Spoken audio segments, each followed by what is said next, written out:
Okay, we have this machine and I already inserted this paper inside it, this one inside it like this, and now I will cut the paper for the Samsung Galaxy S23 Ultra, and the paper is inside, you can see that. And when I will click on cut, it will start cutting.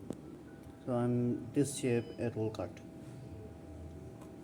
As you can see, it has started cutting.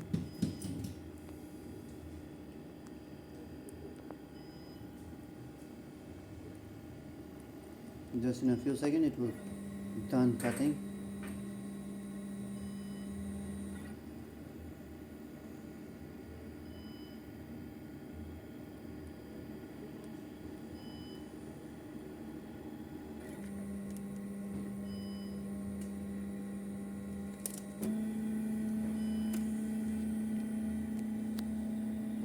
When it's done cutting, it just come out. I can just separate that. That's how it's cut. This is how we can put it on this side and this side.